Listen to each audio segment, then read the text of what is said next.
Hello friends, welcome to இந்த house. இன்றைக்கி டிஃப்ரெண்டான நான்வெஜ் ரெசிபி தான் பார்க்க போகிறோம்.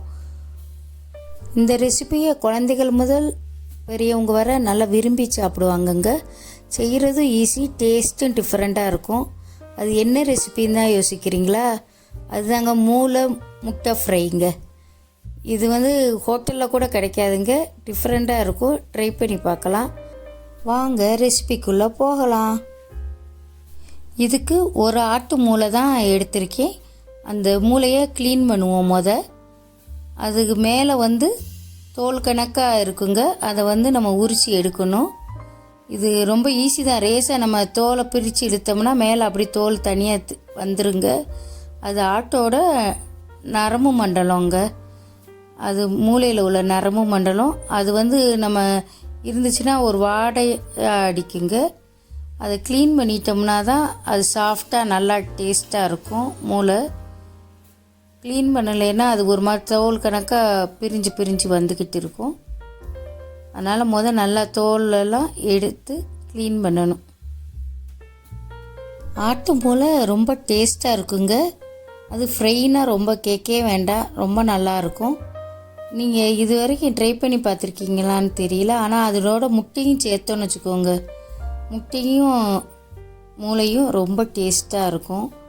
இது நம்ம தோல் எடுக்கிறதுக்கு ஒரு 5-10 நிமிஷம் ஆகுங்க. ஆனால் எடுத்ததுக்கப்புறம் பார்த்திங்கன்னா அது ரொம்ப சாஃப்டாக, நம்ம கட் பண்ணுறது கூட வேண்டியிருக்காது. இதிலே இது பண்ணிக்கலாம். வேகிறது உடனே வெந்துடும். ஆட்டு மூளை எல்லாம் நல்லா தோலெல்லாம் எடுத்துட்டேன் பாருங்கள். நல்லா அழகாக ஒன்று ஓலாக இருந்துச்சு பாருங்கள், நரம்பு இல்லாமல். இப்போ இதில் மஞ்சத்தூள் ஒரு 1/4 ஸ்பூன் போட்டு தண்ணியில் ரேஸை நல்லா அலசி எடுத்துக்கிடணுங்க. சில நேரம் கடைகளில் நம்ம மூளை வாங்க போனால் 2-3 மூளை வாங்கணும்னு நினைப்போம். ஆனால் சில நேரம் ஒன்று தான் கிடைக்கும். அது ஒன்று கிடைச்சாலும் அந்த முட்டையோடு சேர்த்து பண்ணி எடுத்தோம்னா நம்ம கன்சமாகவும் இருக்கும். மூளை சமைக்க ரெடி ஆயிடுச்சுங்க. இனிமேல் இதை தனியாக எடுத்து வச்சுட்டு சமைக்க வேண்டியதான். நான் மூளையை கட் பண்ணலாம் போடுறது இல்லைங்க, அப்படியே முழுசாகவே தான் போட்டு அப்படியே மசிச்சுக்கிடுவேன்.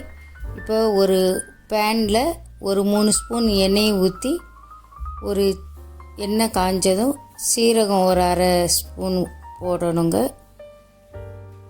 அடுத்ததாக ஒரு 5 பூண்டை நறுக்கி இதோட சேர்த்து வதக்க வேண்டியதாங்க. பூண்டு பச்சை வாசனை போய் கொஞ்சம் சிவக்கிற வரையும் கொஞ்சம் நல்லா வதக்கி விட்டுக்கிடணும். வதக்கின பிறகு ஒரு 10-15 வெங்காயம், சின்ன வெங்காயம் தான் நறுக்கி வச்சுருக்கேன். அதையும் இதோடு சேர்த்து நல்லா வதக்கி விட்டுக்கிட வேண்டியதான். வெங்காயமும் நல்லா பச்சை வாசனை போகிற வரையும் நல்லா வதங்கணுங்க. நல்லா வதங்கி கண்ணாடி பதம் கொஞ்சம் சிவக்கவும் செய்யணும். அப்போ தான் கொஞ்சம் ஃப்ரை பண்ணுறதுனால நல்லாயிருக்கும். 1/4 ஸ்பூன் மஞ்சத்தூள் சேர்க்கணும். மல்லித்தூள் 1 டேபிள் ஸ்பூன் மல்லித்தூள், 1 டேபிள் ஸ்பூன் மிளகாய்த்தூள்,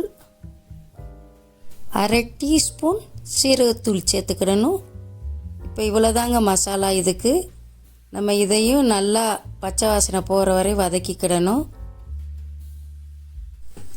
இந்த மாதிரி டிஃப்ரெண்ட்டான ரெசிபிக்கு என் சேனலை சப்ஸ்கிரைப் பண்ணிக்கோங்க. வீடியோ பிடிச்சிருந்தால் லைக் பண்ணுங்கங்க. இப்போ நம்ம மூளையை முழுசாக சேர்க்க போகிறோங்க. மூளையை அப்படியே கொத்தி விட்டு மசிச்சு விட்டு வதக்கி விடணுங்க. நம்ம கட் பண்ணாதனால அந்த கரண்டிலேயே நம்ம ரேஸை கொத்தி விட்டு மசிச்சு விட்டுக்கிடணும்.